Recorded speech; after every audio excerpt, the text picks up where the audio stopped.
갈릴리를 중심으로 사역을 하셨습니다. 그 갈릴리 지역은 지금 가봐도 느끼는 바지만은 정말 가난하고 헐받은 그 사회에 소외된 사람들이 옹기종기 모여 사는 그런 동네였거든요.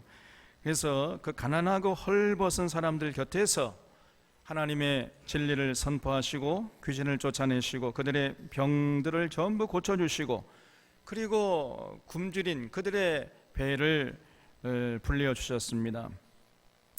그러다가 예루살렘으로 올라가셔서 당시의 유대교 지도자들에게 핍박을 받다가 결국은 십자가에 못 박혀 돌아가셨던 거지요. 오늘 말씀은 이 공생애를 거의 마칠 즈음에 이제 예루살렘에 올라가시 직전과 예루살렘으로 올라가시면서 올라가는 그 도중에서 아주 다양한 여러 가지 그 중요한 주제들에 대한 우리 삶에 꼭 필요한 천국 백성으로서 살아가는데 반드시 필요한 여러 가지 다양한 진리를 전해주시는 그런 내용을 기록하고 있어요. 1절을 보겠습니다. 예수께서 제자들에게 이르시되 실족하게 하는 것이 없을 수는 없으나 그렇게 하게 하는 자에게는 화로다. 그가 이 작은 자 중에 하나를 실족하게 할진대 차라리 연자 맷돌이 그 목에 매여 바다에 던져지는 것이 나으리라 그랬어요. 참 무서운 얘기입니다, 여러분. 만약에 좀 이 작은 자는 키가 작고 나이도 적은 어린아이도 속하겠습니다만은 힘없고 빼없고 가난하고 헐벗은 이웃을 얘기할 수도 있겠죠. 어쨌든 그런 작은 자 중에 하나라도 실족하게 하면은 그 사람은 차라리 연자 맷돌을 목에 메고 바다에 던져지는 것이 차라리 나을 것이라 그랬어요. 연자 맷돌을 목에 메고 바다에 던져지면 그 육신이야 죽겠지만은 그 영혼은 혹시 구원받을 수 있지 않겠느냐 이런 얘기예요. 그러니까 이 참 사는 것보다 죽는 것이 낫다는 얘기입니다. 쉽게 말하면은 그냥 괜히 살아가지고 더 많은 죄를 지을 바에는 빨리 죽는 게 낫다. 이 무슨 얘기 아닙니까? 어떤 사람은요 별로 살 가치가 없는 사람들이 있어요. 밥을 똥으로 만드는 기계. 이런 사람은 이 살아 있으나 죽은 사람 아니겠습니까? 이게 우리가 그렇게 살면 안 되겠지요? 여기 실족하게 한다. 이 할란 말은요 스칸달론인데 걸려 넘어지게 하는 장애물이나 함정을 말합니다. 나 때문에 사람들이 시험에 들거나 잘못된 길을 가게 된다면 내가 바로 실족해 하는 자 스칸달론이 될 수 있다는 거예요. 교회 다니다가 어떤 교우에게 상처받아서 교회 나오지 않는다면은 그 상처를 준 그 사람이 바로 실족해 하는 자 스칸달론이 되는 것입니다. 이런 자는 차라리 연자 맷돌을 목에 달고 바다에 던져지는 것이 더 낫다고 예수님께서 말씀하신 거예요. 그래서 정말 우리는 혹시 나 때문에 나로 인해 혹시 누가 실족하게 되는 일이 없는지 늘 언제나 자신을 돌아봐야 돼요. 자신의 언행 심사를 언제나 돌아봐야 되는 거예요. 그래서 정말 조심하고 또 조심해야 돼요, 여러분. 이 예수님의 말씀이 얼마나 무겁게 다가오는지 알 수가 없어요, 여러분. 그래서 그렇기 위해서는 언제나 겸손해야 됩니다. 그리고 마음 씀씀이가 좀 넓어야 돼요. 바라보는 시야, 지평이 좀 넓어야 됩니다. 교만한 마음은 반드시 실족해 하는 자로 이어지는 거예요. 그래서 우리는 절대로 교만해서는 안 되고 내가 남보다 좀 우월하다 하는 이 생각조차 우리 마음속에 우리 생각 속에 깃들지 못하도록 언제나 우리가 자신을 돌아봐야 됩니다. 3절을 보겠습니다. 너희는 스스로 조심하라. 만일 내 형제가 죄를 범하거든 경고하고 회개하거든 용서하라. 만일 하루에 7번이라도 내게 죄를 짓고 7번 내게 돌아와 내가 회개하노라 하거든 너는 용서하라 하시더라 그랬어요. 이 말씀도 정말 마음속 깊이 새겨야 할 귀한 가르침이 아닐 수가 없어요.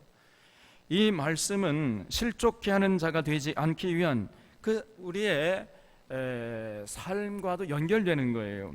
우리가 형제를 실족하지 않도록 하려면은요, 이 예수님의 가르침, 형제가 죄를 범할 때에는 경고하고 회개할 때는 용서하라, 이 말씀을 우리의 마음판에 새게 됩니다. 여러분, 먼저 형제가 잘못하고 있으면요, 가서 경고해 줘야 돼요. 다시 말하면은 무엇을 잘못하고 있는지를 분명히 말해줘야 하는 것입니다. 이것이 진정한 우정이요, 이것이 진정한 사랑이에요. 잘못하고 있는데도 그저 모른 척 내버려 둔다면은 그는 결국 그 형제를 실족케 하는 자가 되고 말아요. 내가. 그래서 여러분, 만약에 우리 형제 중에 하나가 뭔가 잘못하고 있다면은요, 찾아가서 경고해야 됩니다. 그 대신에 공개적으로 가면 안 되고요, 은밀히 찾아가서 조용히 자네의 이런 생각과 이런 행동은 이것은 잘못된 것이라네, 이렇게 말해줘야 됩니다. 여러분, 그것이 사랑이고 그것이 우정이에요. 몇 번 뭐 말해줘도 그거 안 듣는다면 뭐 할 수 없겠지만은 한 서너 번 정도는 얘기해줘야 됩니다. 여러분, 그리고 그렇게 해서 자신에게 해를 끼친 사람이 와서 내가 잘못했네 라고 용서할 때는 용서해줘라 그랬어요. 몇 번 용서하라고 했어요? 하루에 7번 죄를 짓고 또 7번 죄를 지을 때마다 찾아와가지고 내가 잘못했다 하면 그때마다 더 용서하라 그랬어요. 아니, 세상에나 하루에 7번 잘못하고 7번 찾아와가지고 매번 용서해달라, 용서해달라, 잘못했다, 이렇게 하면 또 용서하라는 것입니다.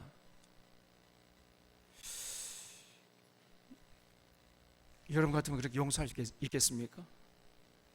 이게 장난이야 뭐야, 이게 이놈의 새끼, 그냥 이렇게 생각되지 않겠어요? 근데 그래도 용서라는 것입니다. 그만큼 예수님께서는 우리 인간관계에서 이 용서가 중요하다는 것을 가르쳐 주신 거예요. 여러분, 우리가 용서를 안 하면 어떻게 되겠습니까? 이에는 이, 눈에는 눈, 그러면서 네가 그렇게 했어? 좋아, 그럼 나도 가만히 있을 수 없지, 뭐 이러면서 복수를 하면 어떻게 되는 거예요? 복수는 복수를 않습니다. 여러분, 그러면 끊임없이 서로 미워하고 증오하다가 인생을 망치는 거예요. 그냥 이 복수의 악순환, 이 증오의 악순환의 고리를 끊어내는 비결이 바로 용서인 겁니다. 여러분, 그렇기 때문에 우리는 하루에 7번이라도 용서할 수 있어야 된다는 거예요. 근데 전제가 있습니다. 회개하고 돌아올 때, 회개하고 돌아올 때, 회개하지도 않았는데 가서 용서한다는 것은 있을 수가 없어요. 그리고 진정으로 회개했다면 반드시 그 사람에게 가가지고 그 사람에게 피해를 끼친 것을 보상하고 또 용서를 빌어야 하는 것입니다. 여러분, 그냥 맨입으로 용서해달라 할 수가 없어요. 근데 하루에 7번 죄를 짓고 또 7번 찾아와가지고 매번 용서를 빌 때 또 용서하라, 근데 결코 쉽지 않습니다. 여러분, 어떻게 하루에 7번이라도 용서할 수 있겠습니까? 정말 쉽지 않은 거예요. 근데 예수님께서 그렇게 요구하시는 것입니다. 근데 그 비결이 뭐겠어요? 우리가 먼저 하나님에게 용서받은 자임을 기억하는 것입니다. 누가복음 15장에서 우리가 봤잖아요. 탕자의 비유, 예수님 말씀하지 않았습니까? 우리 하나님께서 이 탕자의 비유를 통해서 하나님이 어떤 분이신지를 잘 말씀해 주셨습니다. 이 탕자의 아버지는요, 아들이 이제 돌아왔잖아요. 아버지, 날 더 이상 아들로 받아주지 말고 너무 죄송하니까 이제 품꾼의 하나로 받아주시옵소서, 이렇게 이제 진정으로 회개하고 돌아왔을 때 그 아버지가 어떻게 했지요? 묻지도 않고 따지도 않았습니다. 다시 아들로 받아주고 기뻐하고 즐거워하면서 잔치를 벌이지 않았습니까? 여러분, 우리가 믿는 여호와 하나님이 바로 이런 분이시라는 거예요. 이런 하나님에게 우리들이 돌아온 탕자라는 사실을 기억하는 것입니다. 그러면요, 조금 용서할 마음이 생겨요. 그렇잖아요? 내가 하나님 앞에 언제나 이렇게 용서받은 탕자다, 이걸 잊지 않는 것입니다. 또 예수님은 십자가에 못 박혀 돌아가시면서도 주여 저들을 용서해 주시옵소서, 자기 하는 일을 알지 못함이니이다, 이렇게 하면서 용서의 본을 보여주셨어요. 이런 삼위일체 하나님의 은혜를 생각하면 우리의 마음이 조금 넓어지고 형제를 용서할 수 있는 힘이 생기는 것입니다. 5절을 보겠습니다. 사도들이 주께 여짜오되 우리에게 믿음을 더하소서 하니 그랬죠. 여기 사도들은 예수님의 공생에 3년 동안 예수님과 함께 동거동락했던 제자들을 말해요. 그러니까 예수님 당시에는 사도들이란 말이 있을 수가 없는 거지요. 사도들이라는 것은 초대교회 훨씬 예수님 십자가 사건, 부활 사건이 있은 다음에 훨씬 후대 초대교회가 이제 생겼을 때 사도들이란 말이 생겼거든요. 근데 지금 이 누가복음의 저자인 누가가 예수님의 제자들을 사도들이라고 쓰고 있잖아요. 그러니까 이 누가복음이 예수님 당시에 쓰여진 것이 아니라 언제 쓰였다고요? 훨씬 후대, 예수님이 십자가에서 죽으시고 부활하시고 성령이 강림하시고 그래서 초대교회 세워지고 한참 후대에 쓰여졌다는 것을 여기서 알 수 있어요. 그런데 여기 보면은 예수님의 제자들이 예수님에게 우리에게 믿음을 더해달라고 이렇게 부탁을 했습니다. 어째서 예수님의 제자들이 갑자기 믿음을 더해달라고 부탁했을까요? 예수님께서 형제를 하루에 7번이라도 용서하라고 그러니까 가만히 보니까요, 그럴 믿음이 없거든요. 그래서 예수님, 저희들이 그렇게 하려면은 믿음의 양을 좀 더해야 되겠습니다. 믿음을 더해 주시옵소서, 이렇게 부탁한 것입니다. 그러니까 예수님께서 6절에서 주께서 이르시되 너희에게 겨자씨 하나일 만한 믿음이 있었더라면 이 뽕나무더러 뿌리가 뽑혀 바다에 심겨라 하였을 것이요 그것은 너희에게 순종했으리라 그랬죠. 제자들이 믿음을 더해달라고 하는데 예수님은 겨자씨 하나만 한 믿음이 있더라도 뽕나무가 뽑혀가지고 바다에 심겨지는 역사가 일어난다는 거예요. 그러니까 지금 제자들은 믿음의 양을 생각하고 요구했는데 예수님은 믿음의 양이 아니라 믿음의 질이 중요하다는 것입니다. 믿음이라는 것은 많고 적음의 문제가 아니고 얼마나 순도가 높으냐 낮으냐의 문제라는 거예요. 예수님이 겨자씨 하나일 만한 믿음이 있어도 이 뽕나무더러 뿌리가 뽑혀 바다에 심겨라 해도 그렇게 될 것이라고 했는데, 여러분 이 겨자씨 보신 분들은 알겠습니다만은 이 겨자씨는요 집중해서 보지 않으면 보이지도 않아요. 눈에 그렇게 작습니다. 그러나 그 속에는 어마어마한 성장 잠자력이 있어가지고 나중에 다 자랐을 때는요 공중의 모든 새들이 와서 깃들일 정도로 큰 거대한 나무가 되어버려요. 믿음의 원리도 마찬가지라는 것입니다. 여러분, 참된 믿음에는 아무리 작은 믿음이라 할지라도 거기는요 정말 그 속에 생명력이 있으면은 반드시 거기에 믿음의 역사가 일어나는 것입니다. 하나님에 대한 견고한 신뢰가 있다면은 그 믿음을 통해서 이루지 못할 불가능이 없다는 거예요. 여러분, 아브라함이 75세 때 너의 본토 친척 아비 집을 떠나라 그랬잖아요. 나이가 75세였어요. 그런데 아브라함은요 하나님의 그 말씀을 그대로 믿어버렸습니다. 그 자기 본토 친척 아비 집을 떠나버렸어요. 그런 작은 행동이 나중에는 거대한 이스라엘 민족을 이루게 되었던 것입니다. 여러분, 이 아브라함에게 있었던 그 눈에 보이지도 않는 그 겨자씨만한 믿음이 그런 굉장한 역사를 이뤄낸 것이에요. 다윗도 보세요. 하나님을 믿는 믿음 그 마음속에 있었는데 눈에 보입니까? 우리 겨자씨만한 안 보여요. 그 다윗의 믿음이 있는지 없는지. 그러나 그런 믿음으로 사울을 2번씩이나 죽일 수 있었음에도 불구하고 죽이지 않았습니다. 용서해줬어요. 그 부하 장군이었던 아비새가 죽은 명령만 내리시면은 내가 저놈의 목을 따오겠습니다. 아니 우리가 도대체 무슨 잘못을 했다고 이렇게 눈에 불을 켜고 우리를 죽이러 덤벼듭니까? 저 미친놈 내가 죽여버리겠습니다. 막 이렇게 나왔을 때 다윗이요 안돼, 아니다, 그냥 가자. 하나님이 기름 부어 세운 사람을 함부로 죽이는 게 아니다. 그러면서 그냥 용서하고 그냥 살려줬습니다. 이러한 자그마한 믿음의 행동이 훗날 거대한 왕조를 세우게 되었고, 결국 그 다윗의 자손을 통해서 예수 그리스도께서 탄생하셨던 거예요. 다윗의 그 눈에 보이지도 않는 겨자씨만한 믿음이 이 거대한 역사를 이뤄낸 것입니다. 인도에 다슈라트 만지라는 사람이 이제 다 커가지고요, 파군리 데비라는 여성과 결혼을 했습니다.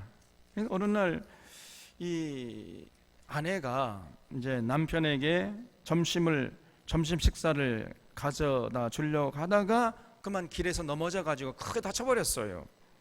그래서 빨리 병원에 가야 되는데 그 병원이 그냥 너무 멀었습니다. 산을 넘어서 곧바로 직선거리로 가면은 한 5km만 갈 수 있는 거리라고 하는 거예요. 근데 너무 높은 산이 딱 버티고 있기 때문에 도저히 그 산을 넘을 수가 없어가지고 이제 애둘러 이렇게 이제 돌아가야 했는데, 돌아가는 길은요 무려 70km가 된다는 겁니다. 아마 이 지리산이 딱 버티고 서 있었던 모양이에요.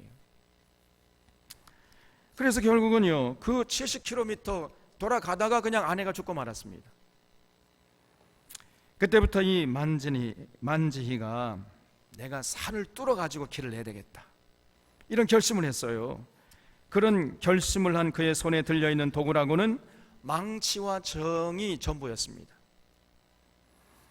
그렇기 때문에 사실 이 만지희의 결심은요 계란으로 바위 치는 격이었어요. 그러니까 그런 모습을 보고 당시 사람들이 처음에는 저 사람 미친 사람 아니야? 미친 거 아니야? 자기 아내를 잃더니 뭐 이렇게 이제 뒤에서 수군거릴 정도로 그런 상황이었습니다. 그러나 주변 사람들이 비웃거나 말거나 그냥 그저 하루하루 최선을 다해서 그 만지는 길을 만들어 나갔습니다. 그러다가 결국은요 1960년에 시작해가지고 1982년 22년 만에 마침내 그 산을 뚫었다는 거예요. 정 하나 하고 망치 하나 가지고. 조금 놀라주세요. 그는 자신의 부인처럼 병원에 가지 못해서 소중한 생명을 잃는 일이 없어야 한다는 믿음으로 22년 동안 그 90m의 산을 깎아내리는 거예요. 혼자서. 결국은 길을 만드는 데 성공한 것입니다. 그래서 주민들이 이제 70km를 돌아가지 않고 직선거리 5km만 가면 병원에 갈 수 있게 됐다는 거예요. 여러분, 눈에 보이지도 않는 이 겨자씨만한 믿음이 이렇게 놀라운 역사를 이뤄내는 것입니다. 우리도 그랬잖아요. 4년 전에 벌써 4년이 흘렀습니다.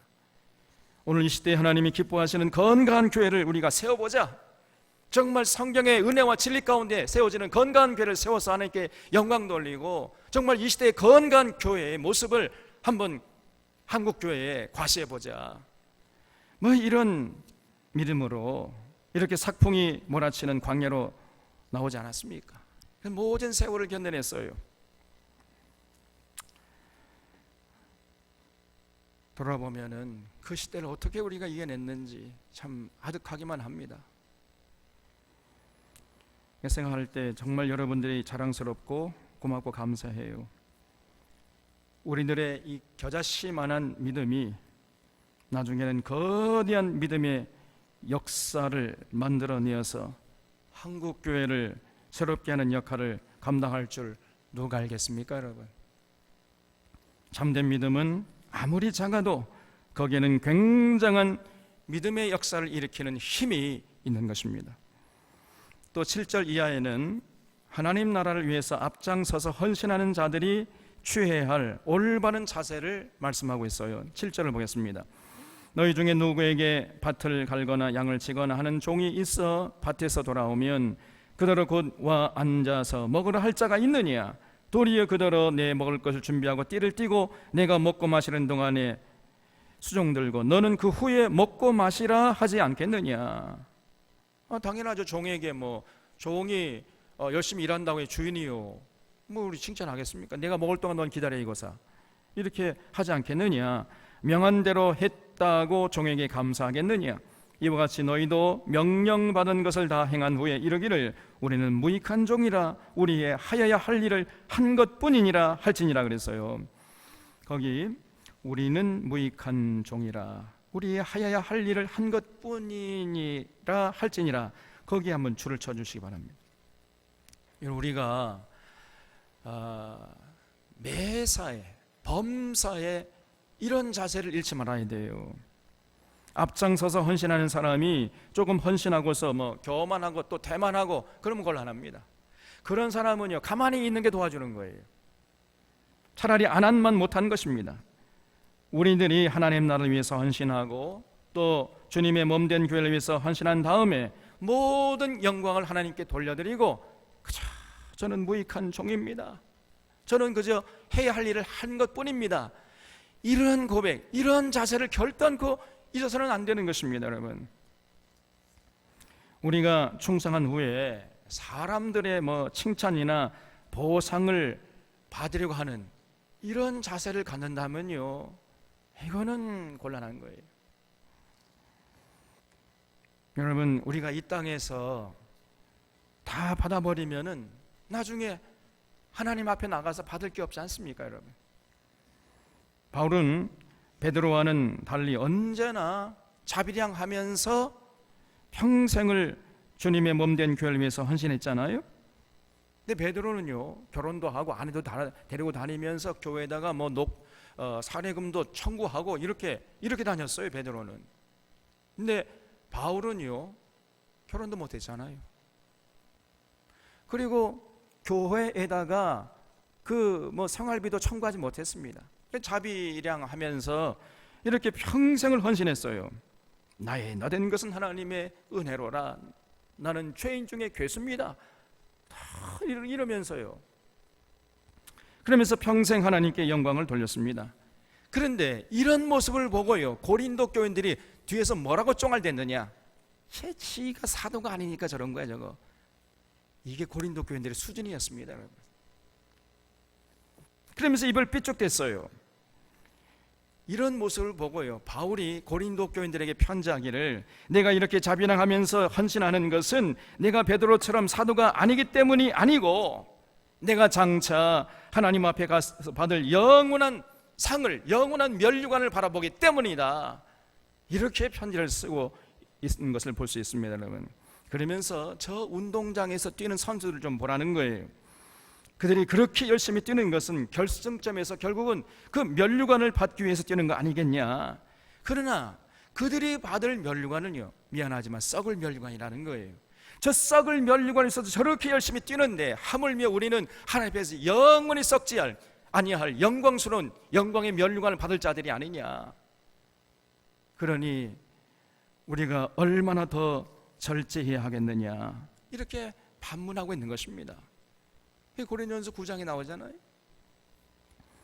바울은 오늘 이 예수님의 가르침을 마음판에 새기고 평생 실천했다는 것을 알 수 있어요.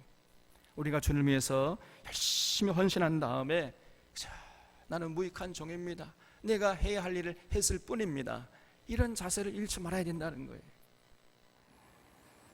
여러분, 그렇습니다.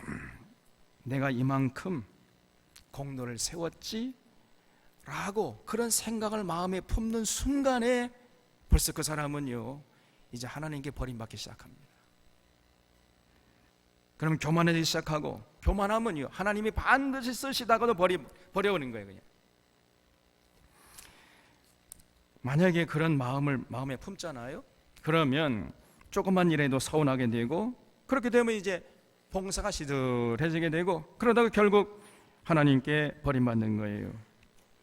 혹시 우리 가운데 내가 이만큼 봉사했는데, 그래서 사람들이 알아줄 줄 알았는데 알아주지 않아? 내가 누군데? 이런 마음을 품은 사람이 한 사람도 없겠죠? 있다면 빨리 그런 생각과 그런 마음을 지워버려야 돼. 토설해버려야 됩니다, 여러분. 누가 아무도 안 알아주고 넘어간다 할지라도 슬퍼하거나 절대로 노여워하지 마시기를 바랍니다, 여러분. 여러분, 은밀한 중에 우리 하나님이 다 보고 계세요. 우리 찬원의 교우들은 하나님께 받은 사명을 충성스럽게 감당한 후에 나는 무익한 종입니다. 그저 내가 해야 할 일을 했을 뿐입니다.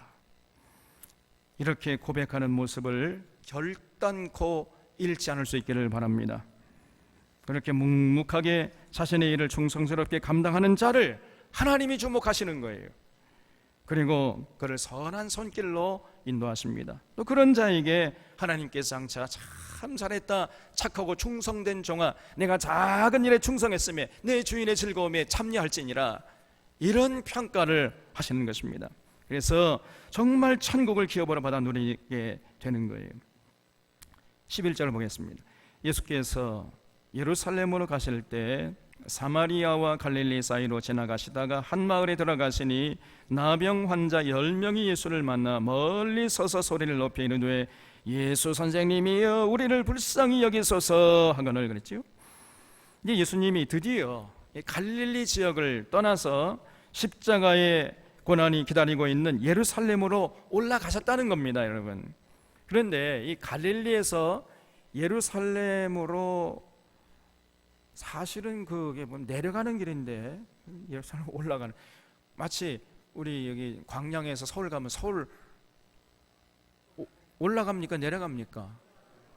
우리는 남쪽에 있기 때문에 올라간다는 말이 맞지만 사실은 이 팔레스타인 땅은요, 갈릴리가 예루살렘보다 북쪽에 있어요, 남쪽에 있어요? 북쪽에 있거든요. 그러니까 내려간다고 하는 표현이 맞는데 올라간다 그러면 우리는 보통 그렇게 올라간다는 표현을 쓰고 있는데 사실은 내려가는 거죠. 그래서 갈릴리에서 예루살렘으로 가는 그 길목에 사마리아라는 지역이 있었습니다, 여러분. 그래서 그 사마리아 지역을 지나가는데 거기서 나병 환자 10명을 만나신 거죠.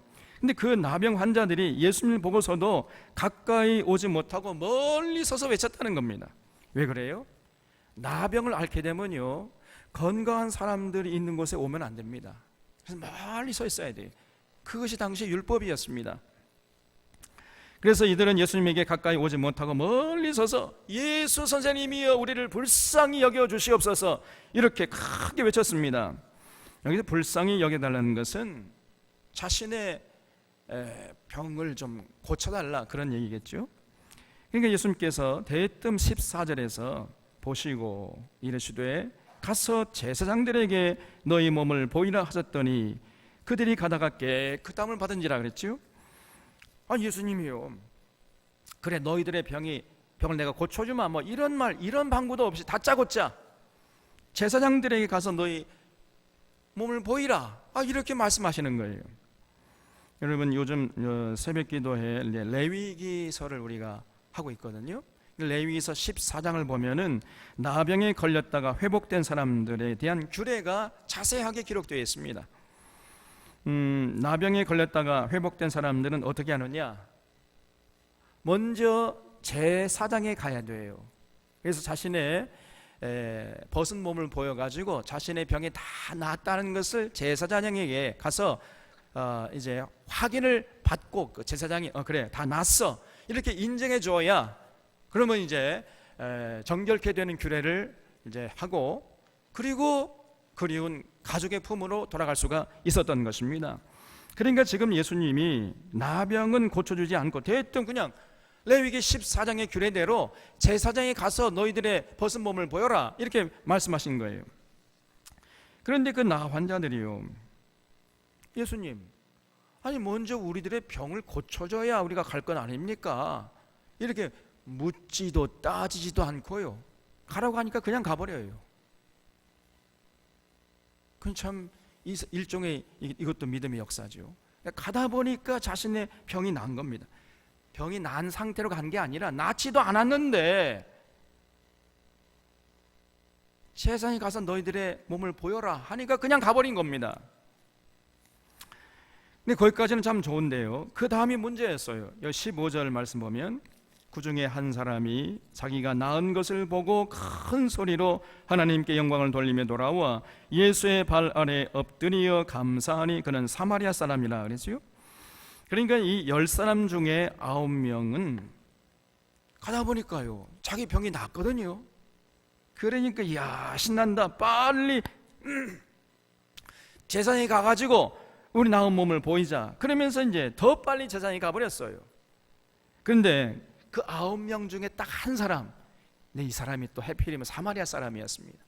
그 사마리아 사람이 먼저 예수님께 가서 감사해야 되겠다 이렇게 하고요, 제사장에게 가기도 전에 먼저 예수님께 와가지고 감사했다는 거예요.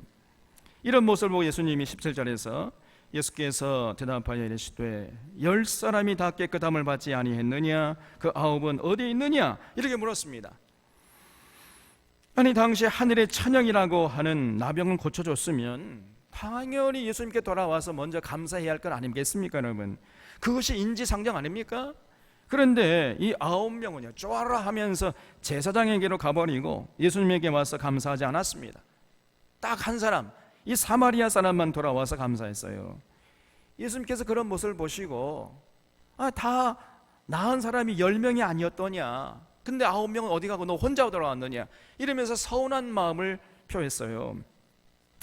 여러분, 우리가 사는 동안 이웃을 실족해 하지 않는 것 중요하지요.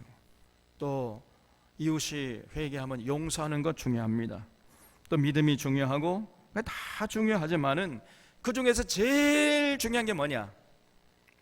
감사하는 마음이라고 할 수 있어요. 감사. 감을 사라는 게 아니고 감사해야 됩니다, 여러분. 감사가 신앙의 꽃이기 때문이에요.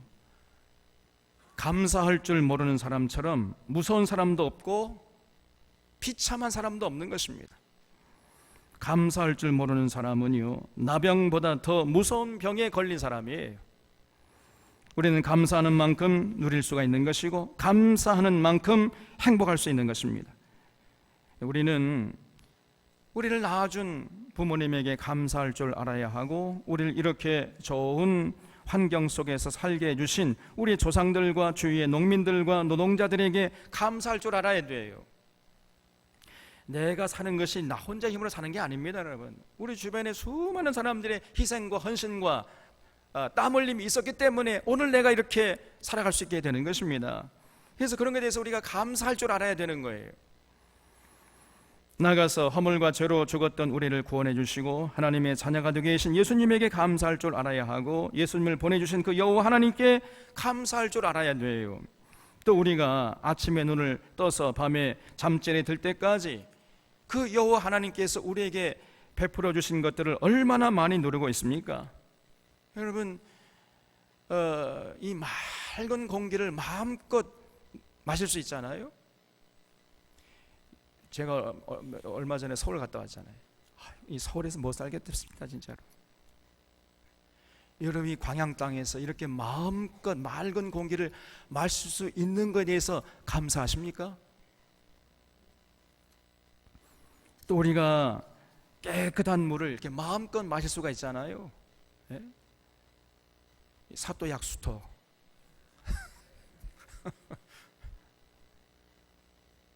서울 사람들은 생각도 못합니다. 이렇게 깨끗한 물을 마음껏 마시고 이렇게 참 때묻지 않는 자연 속에서 우리가 살고 있다는 것, 이런 것도 우리에게 너무너무나 소중한 것입니다, 여러분. 이렇게 매일매일 누리면서 우리가 하나님께 감사할 줄 모른다면은 이것처럼 큰 병이 없는 거예요. 반대로 감사할 줄 알 때 그 사람에게 하늘의 온갖 복들과 이 땅의 복들이 찾아오는 것입니다. 행복의 파랑새는 감사하는 마음에 찾아오는 거예요. 그리고 감사할 때 더 큰 감사거리가 생기는 것입니다. 그 스펄전 목사님이 말씀하기를 촛불에 감사하면 전등을 주시고, 전등에 감사하면 달빛을 주시고, 달빛에 감사하면 햇빛을 주시고, 햇빛에 감사하면 천국을 주신다, 이런 유명한 말이 있잖아요. 우리 사랑하는 교우들은요, 언제나 감사하는 자들이 되시기를 바랍니다. 입을 열기만 하면은요, 하나님 감사합니다, 감사합니다, 감사합니다. 이 감사하는 말이 떠나지 않기를 주님의 이름으로 부탁을 드립니다. 제가 언젠가 한번 말씀드렸잖아요. 제가 서울에서 달동네에서 목회를 했다 그랬잖아요. 제일 처음에 저를 신학교 졸업하자마자 창빙한 교회, 무조건요, 제가 졸업할 때 나를 제일 먼저 청빙하는 교회 내가 가겠노라. 아무런 조건도 나도 묻지도 않고 따지도 않고 가겠노라. 그랬더니요, 달동네 교회가 저를 청빙하더라고. 또 안 갈 수도 없고 그냥. 이게 뭐야, 젠장 그냥.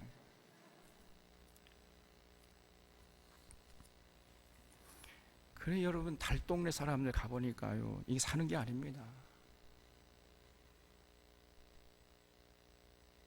그냥 톡을 파가지고 그 들어가 살고 있는 그런 수준이에요.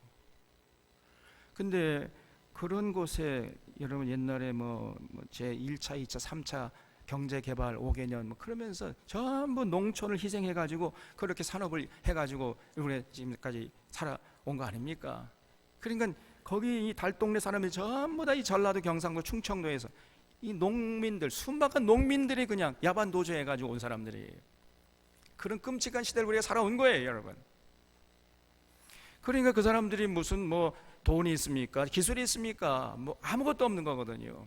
그냥 매개만 주고 그냥 공장에서 일만 해주면은 그것도 감지덕지예요, 그냥. 그렇게 살았습니다. 배만 골치 않으면 그냥 감사한 거예요, 그냥. 근데 그런 상황 속에서 어떤 집사님이, 여자 집사님이 그냥 시장에 나가서 좌판을 펼쳐놓고 장사해가지고 하루 근근히 먹고 살아가는 그런 분이니까 맨 새벽기도 새벽 4시 반 그때 5시에 시작하면은 일찍 나와요, 그냥. 그래가지고 잠깐 말씀 전하고 이제 기도하면은 이 사람은요, 기도하는 게 아니 그냥 조그맣게 기도하면 제가 안 들으려고 해서 그런 게 아닙니다. 이 사람이 크게 기도하니까 다 들리는 거거든요, 그냥. 근데 하나님, 전셋값이 올라가요, 올라가 이렇게 기도를 해요, 이 사람이. 그냥 넋두리 하는 거면 넋두리. 그런데 그렇게 살아가는, 여러분 전셋값 좀 올리지 마세요, 좀.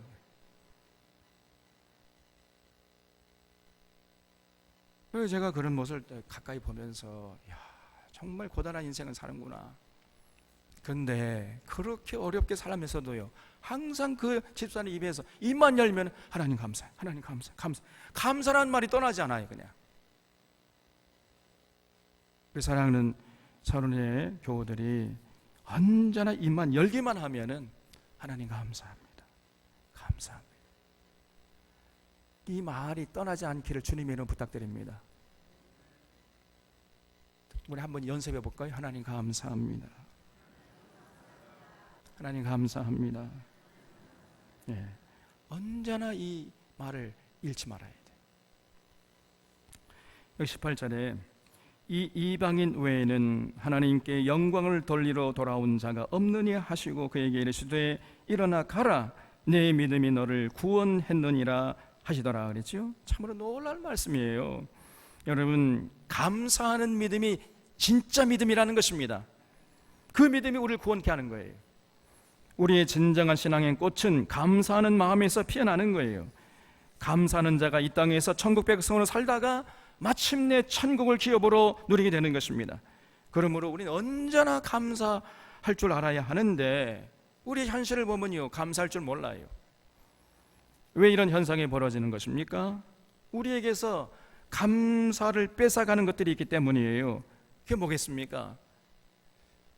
저도 곰곰이 생각하면 그 첫째가 뭐냐? 타성입니다. 타성. 타성에 젖으면 감사가 사라지고 감격이 사라져버려요. 우리가 작년에 6월 달에 이쪽으로 이전했을 때 제일 처음에 얼마나 감사가 넘치고 감격이 넘쳤습니까? 6개월 지나는 동안에요, 감사를 잃어버렸어요. 그냥 지금은 맹숭맹숭해. 우리가 누리는 것들을 당연한 것으로 여길 때 우리 입에서 감사가 사라져요. 또 하나는 자꾸만 비교하는 것입니다. 이 비교하는 습관을 빨리 벗어버려야 돼요. 하나님은 내 이웃의 집을 탐내지 말지니라 했는데 우리는 자꾸 이웃과 자꾸 비교하는 겁니다. 순이네는 어땠는데, 철이네는 승용차를 샀는데, 저 철이는 말이야 내 고등학교 때 나보다 공부 못했는데, 이러면서 그냥 자꾸 비교하기 시작하면요, 그때부터 우리의 입에서 감사가 사라집니다. 여러분 정말 이런 걸 조심해야 돼요. 우리로 하여금 감사하지 못하게 하는 것들 우리 돌아보고 그걸 빨리 버리고 제거해야 됩니다. 항상 우리 입에서 감사가 끊이지 않도록, 감사가 우리 신앙인의 특징이 되도록 이렇게 애를 써야 돼요. 20절을 보겠습니다. 바리새인들이 하나님 나라가 어느 때에 임하나이까 묻거늘 예수께서 대답하여 이르시되 하나님의 나라는 볼 수 있게 임하는 것이 아니요 또 여기 있다 저기 있다고도 못하리니 하나님의 나라는 너희 안에 있느니라 그랬죠. 굉장히 중요한 주제를 지금 말씀하시는 거예요. 천국에 대해서 예수님께서 아주 자세하게 가르쳐 주셨습니다. 많은 사람들이 천국에 관심이 많아요. 천국이 언제 임할 것인가, 어디에 임할 것인가 아주 관심이 많습니다. 거기 하나님 나라는 볼 수 있게 임하는 것이 아니니라 거기 줄쳐보시기 바랍니다. 여러분 하나님 나라는요 볼 수 있게 임하는 게 아니에요. 그러므로 여기 있다 저기 있다 할 수 있는 차원이 아닙니다. 또 거기 천국은 너희 안에 있느니라 거기 한번 줄쳐보시고 거기 별표 10개 별표 10개 하고 별표 땡냐 해주세요. 여러분 천국은 너희 안에 있느니라 할 때 그 너희 안이란 말이 영어로 하면은 인유가 아니고 어몽유라 그랬지요. 그래서 다시 말하면 천국은 너희 마음에 이루어진다 이런 얘기가 아닙니다. 우리들이 예수님의 말씀에 전적으로 순종하게 되면, 그러면서 우리가 인간관계를 맺어가면, 그리고 우정을 쌓아가면 그 인간관계 속에, 그 우정 속에 천국이 임한다는 얘기예요. 그래서 천국은 장소의 개념보다 더 넓은 개념인 통치 개념이라는 것입니다. 하나님의 통치를 받는 곳이 그 어디나 하늘나라 천국이 되는 거예요. 우리들이 가정에서 하나님의 통치를 받으면 그 가정이 천국이 되어버립니다. 우리들의 직장 생활을 하나님의 통치를 받으면서 하게 되면 그 직장이 바로 천국이 되는 거예요. 직장 천국이 되어버려요. 이렇게 이 땅에서 지금 여기에서 now and here 여기서 천국을 맛보고 누리는 자들이 죽어서 영원한 천국을 기업으로 받게 되는 거예요. 이것이 진리 중에 진리인 것입니다. 이 땅에서 우리가 천국을 맛보지 못하고 죽게 되면은 죽어서 절대로 천국 못 갑니다, 여러분. 이 땅에서 미리 우리가 이 천국을 맛봐야 돼. 그는 하나님의 통치를 전적으로 받아가면서 우리가 인간관계를 맺어갈 때, 돈이나 뭐 세상적인 어떤 가치관에 의해서 얄팍한 그런 술수를 가지고 인간관계 맺어가는 거 아니라, 하나님의 말씀이 입각해 해서 우리가 인간관계를 맺어갈 때 그 인간관계 속에 천국이 임한다는 것입니다, 여러분. 그래서 그런 천국을 맛보고 누리는 자들이 이제 죽게 되면 영원한 천국의 주인공이 되는 겁니다. 이 22절을 보면 또 제자들에게 이르시되 때가 이르니 너희가 인자의 날 하루를 보고자 하되 보지 못하리라 그랬죠. 지금 예수님이 이제 예루살렘으로 올라가셔서 십자가에 못 박혀 죽게 되면 이제 더 이상 예수님과 함께하는 날을 누리지 못할 것이라는 겁니다. 그래서 오늘 지금 여기에서 은혜 받을 만한 때에 은혜를 받아야지, 그 기회를 놓치고 나면요 아무리 은혜 받고 싶어도 예수님과 함께 그 한 날을 같이 있고 싶어도 이제 있을 수가 없는 거예요, 여러분. 그래서 우리는 언제나 지금 여기가 중요하다는 것을 잊지 말아야 됩니다. 우리 하나님에게는요 어제도 중요하지 않고 내일도 중요하지 않아요. 우리 하나님에게는 오직 오늘만이 중요합니다. 지금 여기가 중요한 거예요. 내가 왕년에 이렇게 했다, 우리 하나님 앞에서는요 통하지 않습니다. 또 내일 이렇게 하고 저렇게 하겠다, 이것도 통하지 않아요. 오늘 하루, 지금 여기에서 now and here, 지금 여기서 최선을 다해서 하나님의 은혜를 사모하고 하나님의 뜻을 따르려고 하는 이런 모습만이 중요한 것입니다. 오늘이 중요한 거, 오늘. 어제도 중요하지 않고 내일도 중요하지 않고 오늘이 중요해요, 오늘. 이런 충실한 하루하루가 모여가지고 결국 영원한 천국을 누리고 소유하는 인생이 되는 것입니다. 23절 보겠습니다. 사람이 너에게 말하되 보라 저기 있다 보라 여기 있다 하리라. 그러나 너희는 가지도 말고 따르지도 말라. 번개가 하늘 아래 이쪽에서 번쩍이어 하늘 아래 저쪽까지 비침같이 인자도 자기 날에 거하리라 그랬죠. 이 말씀도 정말 중요한 말씀이에요. 지금 예수님께서 이제 재림할 것을 예언하고 계시는데 예수님이 다시 오실 때는요, 어떻게 오시는가 하면은 천둥 번개가 하늘 아래 이제 이쪽에서 번쩍해가지고 저쪽까지 그냥 순식간에 번쩍해 버리잖아요. 그런 것처럼 그렇게 예수님이 다시 오신다는 겁니다. 다시 말해서 우리 주님이 다시 오실 때는요, 은밀하게 오시지 않는다는 거예요. 처음 구세주로 오실 때는요, 은밀하게, 알만한 사람은 알게, 모를 만한 사람은 모르게 이렇게 은밀하게 오셨지만은 우리 주님이 심판주로 다시 오실 때는요, 그렇게 오지 않습니다. 이제 온 천하가 다 우리 주님이 지금 재림하고 계시는구나 다 알 수 있도록 공개적으로 오신다는 거예요. 여러분, 믿는 자나 믿지 않는 자나 다 주님이 지금 오시는구나 알 수 있도록 그렇게 오신다는 겁니다. 심지어 무덤 속에 있는 사람도 다 알고, 예수님을 십자가에 못 박은 그런 로마 군병들도, 예수님을 찌른 군병들도 다 주님이 지금 오시는구나 알 수 있도록 오신다고 그랬어요. 그렇기 때문에 여러분, 현재 한국 사회에 자칭 재림 예수가 많습니다. 근데 이런 사람들은요, 100% 가짜입니다. 이런 예수님의 말씀을 기억한다면은 우리 그런 거짓 것들에게 휘둘리지 않을 수 있잖아요. 얼마나 쉽습니까, 여러분? 25절에 그러나 그가 먼저 많은 고난을 받으며 이 세대에게 버림받아야 할지니라 그랬죠. 그래서 예수님이 재림 전에 먼저 많은 고난을 받고 버림을 받은 바 되어야 한다 이렇게 말씀했어요. 십자가의 고난을 통해서 이제 장차 부활에 이게 될 것이고, 그리고 그 후에 재림하실 것임을 말씀하신 것입니다. 그런데 사람들이요, 이러한 과정을 밟아서 주님이 오시는데 그거를 깊이 생각하지 않는 거예요. 그래서 26절에 보면 노아의 때에 된 것과 같이 인자의 때에도 그러하리라.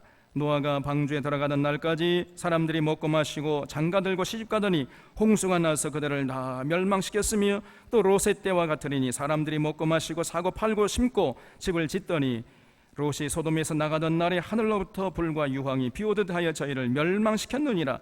인자가 나타나는 날에도 이러하리라 했죠.